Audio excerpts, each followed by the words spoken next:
நீங்கள் சாகிற வரைக்கும் ஒரு விஷயத்தை திருப்தி இல்லாமல் நீங்கள் பண்ணிக்கிட்டே இருக்கீங்கன்னா திருப்தி இல்லாமல் தான் போகும்.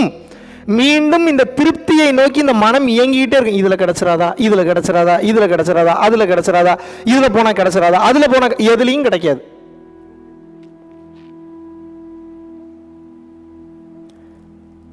ஒன்றும் இல்லை, இந்த கர்ச்சீஃப் எடுத்து இப்படி வச்சா உங்களுக்கு ஆனந்தம் கிடைக்கும்ன்ற நம்ப முடியுதா உங்களால்? ஏண்டா கர்ச்சீஃப் எடுத்து வச்சா எப்பட்றா?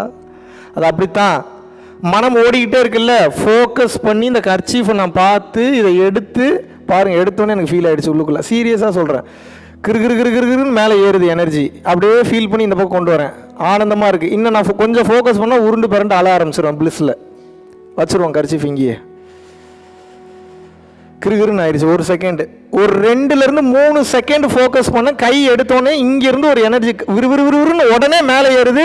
அந்த திருப்தி கிடச்சிருச்சு. இன்னும் கொஞ்சம் நேரம் விட்டீங்க அப்படின்னா என் கண் போதை நிலைகளுக்கு போய் அப்படியே கிருகிருன்னு சுற்றிட்டு இருப்பேன் நான். இவ்வளோ தான் ஹாப்பினஸ். எதை பண்ணிங்கனாலும் திருப்தியாக பண்ணிங்கன்னா அதுக்கு பேர் ஹாப்பினஸ்ஸுங்க. திருப்தி இல்லாமல் பண்ணிங்கன்னா அதுக்கு பேர் ஹாப்பினஸ் இல்லைங்க. அவ்வளோதாங்க. கவனித்து பண்ணணும்.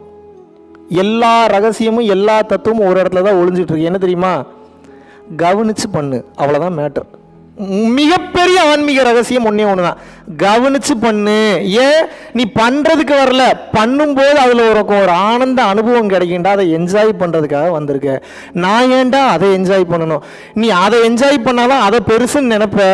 ஆனால் அந்த பெருசுன்னு நினச்சி என்ஜாய் பண்ணும்போது அதை விட பெருசு உனக்கு ஒன்று இருக்குன்னு தெரிய வரும். அப்போ நீ அதுக்காக ஏங்குவ. நீ அதுக்காக ஏங்கும்போது இதெல்லாம் விட்டுருவ. இதுக்கு பேர் தான் பற்றற்ற நிலை. இதுக்கு பேர் என்ன? அப்ப பெருசா ஒரு சுகம் இருக்கு. அந்த பெருசா இருக்கக்கூடிய சுகத்தை நான் போய் அனுபவிக்கணும்னா முதல்ல சின்னதா இருக்கக்கூடிய உச்சகட்ட சுகத்தை நான் பார்க்கணும். அந்த உச்சகட்ட சுகம், நீ எதுக்கு எல்லா வேலையும் செஞ்சுட்டு இருக்கீங்கன்னு நினைக்கிறீங்க? கடமைக்கு செய்றீங்களா? சுகம் வேணுன்றக்காக செய்றீங்க. ஆமாவா இல்லையா? சுகம் இல்லாம ஒரு வேலையை நீங்க செய்வீங்களா? சாப்பிட்ற சாப்பாடு பூரா கசப்பாகவே இருக்குது. எவ்வளோ நாள் சாப்பாடு சாப்பிடுவீங்க? செத்து கூட போயிடும், தூக்கில் தொங்கிடுவீங்க. நீங்கள் பண்ணுவீங்களா மாட்டிங்களா? வேலைக்கு போகும்போது நல்ல ஜாலியான காரில் போனால் தான் ஹாப்பியாக இருக்குன்றீங்க. காரில் போக போக போக போக எந்த காரில் போனாலும் தீ பிடிச்சி கார் எரிஞ்சிடும், செத்து போயிருங்கன்னா யாராவது கார் எடுப்பீங்களா நீங்கள்? அப்போ உங்களுக்கு என்ன வேணும்? சுகமான உணர்வு வேண்டும். உங்களுக்கு என்ன வேணும்? வெக்கப்படுறதுக்குலாம் ஒன்றுமே இல்லை. இதுதான், இதுக்கு தான் ஓடிட்டு இருக்கோம். நான் அதுக்கு தான் ஓடுறேன், நீங்களும் அதுக்கு தான் ஓடுறீங்க. இதில் பெரிய பியூட்டி என்னென்னா, ஒரு ஆன்மீகவாதி நல்லவன் கிடையாது. நீ ஆன்மீகவாதினா நல்லவன் நினச்சிட்டு இருக்கிறீங்க. நல்லவன்ற வார்த்தையே தப்பு. முதல்ல நீங்கள் எதை வச்சு நல்லவன்றதை டிஃபைன் பண்ணுறீங்க? உங்களுக்கு யார் அந்த பை லா கொடுத்தது யார்? ரூல் புக் கொடுத்தது யார்? இதெல்லாம் செய்ய வேண்டும், இதெல்லாம் செய்யக்கூடாது கொடுத்தது யார்?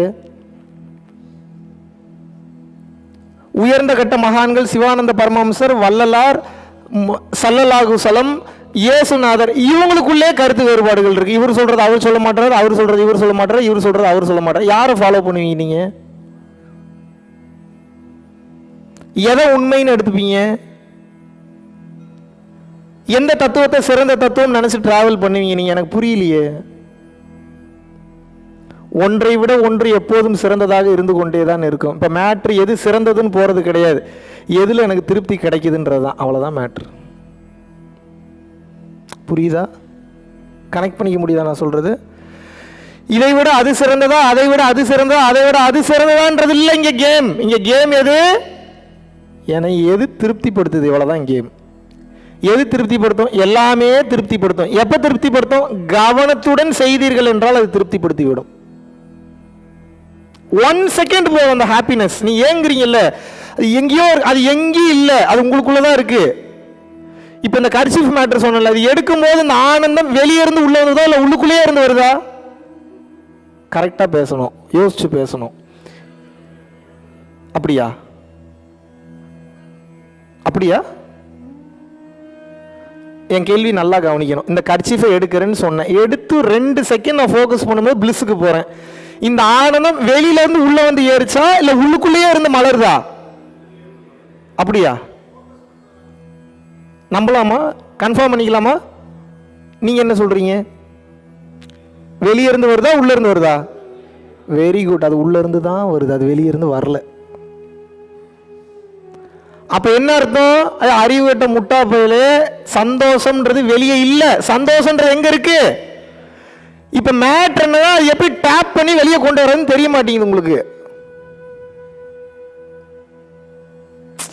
அப்படியே ஒரு மாதிரி சூப்பராக இருக்குங்க. தம் அடிச்சா எங்கேருந்து வருது? தம்மு கொடுக்குதா இல்லை உள்ளுக்குள்ளே ஏதோ ஆக்டிவேட் பண்ணி அது அந்த மாதிரி உங்களை ஃபீல் பண்ண வைக்குதா? நடிக்காதீங்க, சொல்லுங்க. சரக்கு அடிக்கிறீங்க, வெளியே இருந்து உள்ள வருதா இல்லை உள்ளுக்குள்ளேயே? நான் கரெக்டாக பதில் சொல்ல. சரக்கு அந்த போதையை கொடுக்குதா இல்லை சரக்கு அடிக்கிறதுனால உள்ளுக்குள்ள ஏதோ ஒரு மாற்றம் நிகழ்ந்து ஒரு கெமிக்கல் ரியாக்ஷன் நடந்து அந்த போதையை கொடுக்குதா? அது உள்ளதான் இருக்கு. வெளியே இருக்கக்கூடிய பொருள் இன்ஃப்ளூயன்ஸ் பண்ணி அதை இமீடியட்டா ஆக்டிவேட் பண்ண. இப்போ பிரச்சனை என்னன்னா, இப்போ சரக்கு அடிக்கிறதா தம் அடிக்கிறதா நான் தப்புன்னு சொல்ல, அதை கொஞ்சம் கொஞ்சமாக விட்டுருங்க. கான்சியஸாக பண்ணீங்கன்னா விட்டுருவீங்க. அதோட பெரிய போதையை தரம் வாங்கன்னு கூப்பிட்றேன். அப்படி உயிர் போனால் அப்படியே போய் கரைஞ்சிடணும். அதான் உச்சகட்ட போதை. அந்த போதையை பிடிச்சிக்குங்கன்ற. நான் எதையுமே தப்புன்னு சொல்லவே மாட்டேன். ஏன் தெரியுமா? எதை தப்புன்னு சொல்கிறேன்னா அதான் முதல்ல போய் செய்வீங்க நீங்கள். ஆமாவா இல்லையா? ஏண்டா விளக்கென்ன நீ என்ன சொல்லி நான் என்ன கேட்குறது? நீ சொல்கிறதையும் நான் செய்வேன், நீ சொல்லாதையும் நான் செய்வேன்னு சொல்லி நீங்கள் நிச்சயமாக செய்வீர்கள். அதனால தான் நான் ரொம்ப தெளிவாக சொல்கிறேன். முதல்ல எல்லாத்தையும் அனுபவிங்க. முதல்ல தப்பு இல்லை. பழக்கம் இல்லைன்னா விட்டுறணும். மறுபடியும் போய் வம்பு பண்ணக்கூடாது. சும்மா சம்மந்தமே இல்லாமல் நான் ட்ரை பண்ணுறேன், அப்போ போய் சிக்கிப்பீங்க. நான் என்ன சொல்கிறேன், ஒரு விஷயத்தில் இருக்கீங்களா, அனுபவிங்க. எதுவுமே தப்பு இல்லை. ஆனால் உயிரை கொன்னுக்கிட்டு உயிரை போய் கெடுத்துக்கிட்டு ஒரு விஷயத்தெல்லாம் அனுபவிக்கக்கூடாது.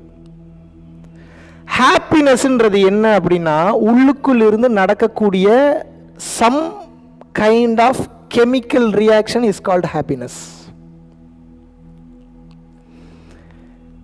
In a science term, we can say your dopamine is getting secreted. அப்படின்னா என்னன்னு தெரியுமா? உங்களுடைய டோப்பமைன் உங்களுக்கு உள்ளுக்குள் இருந்து சுரக்கும் காரணத்தினால் அது உங்களுக்கு ஆனந்தத்தை தருகிறது. இதில் பெரிய பஞ்சாயத்து என்ன, எக்ஸ்டர்னல் திங்ஸ் நீங்கள் அதிகமாக கன்சியூம் பண்ணும்போது, கம்மியான அளவாக இருக்கும்போது பிரச்சனை இல்லை.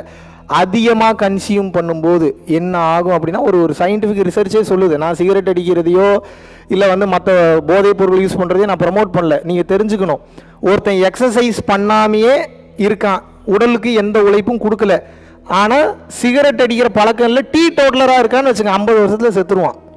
50 மேக்ஸிமம் 60 வருஷம். இதுவே ஒருத்தர் ரெகுலராக உடம்புக்கு எக்ஸசைஸ் கொடுத்து சரக்கு அடிக்கிறான், தம் அடிக்கிறான்னா 75 வருஷத்துலேருந்து 80 வருஷம் வரைக்கும் உயிரோட வாழ்வான். நீங்கள் இப்போ என்ன தம் அடிக்கலாம் போலியே அப்படின்னா அப்படி தானே தோணுது உங்களுக்கு? நான் சொல்லலை, சயின்டிஃபிக் ரிசர்ச் சொல்லுதுங்க.